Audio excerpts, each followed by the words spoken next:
Hi, this is Chris from Repotting, and today for this video we're going to do a 2-for-1.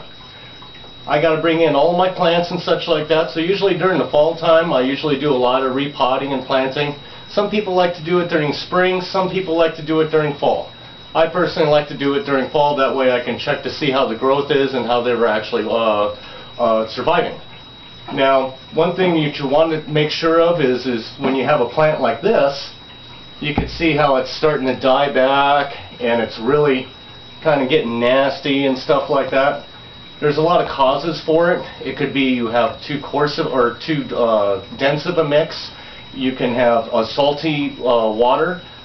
Too much water salts can accumulate in the soil, causing it to pucker up, or roots pucker up and go like that.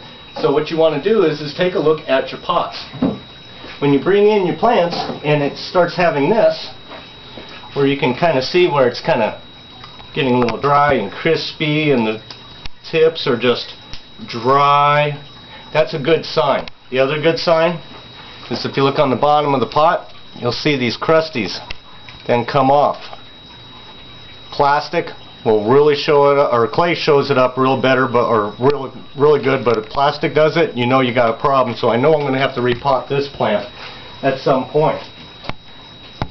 The other thing too is look at the bottom of the pot like there. You can see all the crusties on there. That's what you're looking for. You don't want to have a lot of crusties on there. If you do, you might want to repot your plant. The other thing too is look on the inside of the pot. If you have these crusties on the inside of your pot, it's making contact with the soil and the roots. So think about it. Always repot using either a new pot, or you can actually reuse pots. You can stick them in your dishwasher, you can hand wash them. Just make sure to get everything out of there and use like a sanitizer. A weak bleach solution will work. Just make sure to get all the salts off of it. Then what I usually do is after that I let them dry out of the sun. That way they don't photodegrade or get brittle. Now, I said we're going to have a 2-for-1. So here's a 2-for-1. You guys have asked me about my tomato cages and how to repot a big plant. So this is what we're going to do. This, ladies and gentlemen, is Evening Delight. Evening Delight was a hanging plant. Unfortunately, as you can see by the growth, it doesn't want to be a hanging plant. So what we're going to do is we're going to take it out of this pot and we're going to stick it in one of my tomato cage pots. The first thing that you'll realize is I got the tomato cage on, I got them, the tanks bent, and I also got it labeled. So you can take the plant tag out, put that off to the side. The next thing you want to do is make sure, again, I usually have a trash bucket and my good soil bucket. Being very gentle, pull the pot out, move the old pot out of the way, and kind of crumble, if you can see that,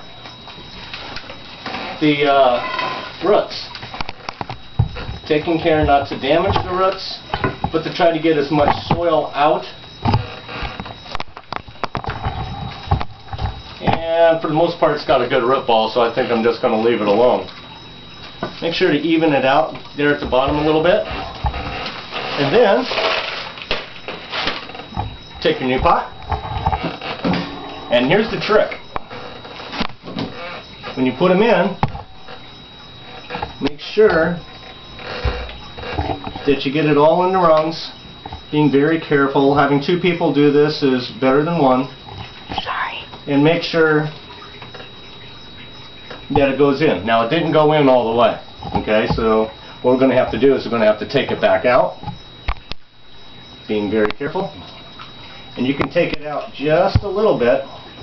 And since I already have some mix in there, I can take some of it out. Being very careful not to break the branches. Like so.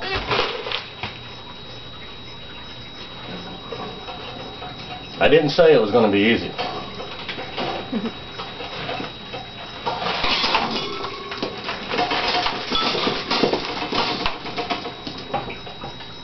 So I think I can do it there.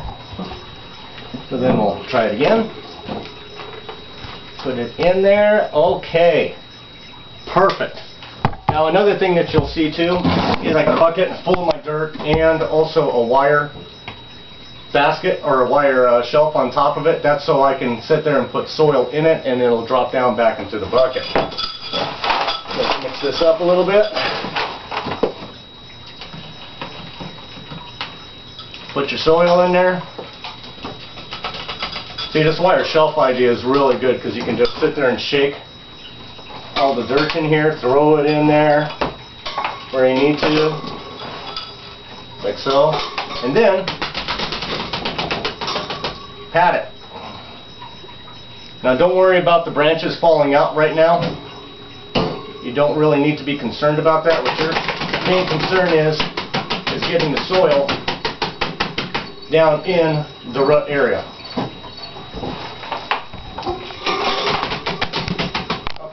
That's good.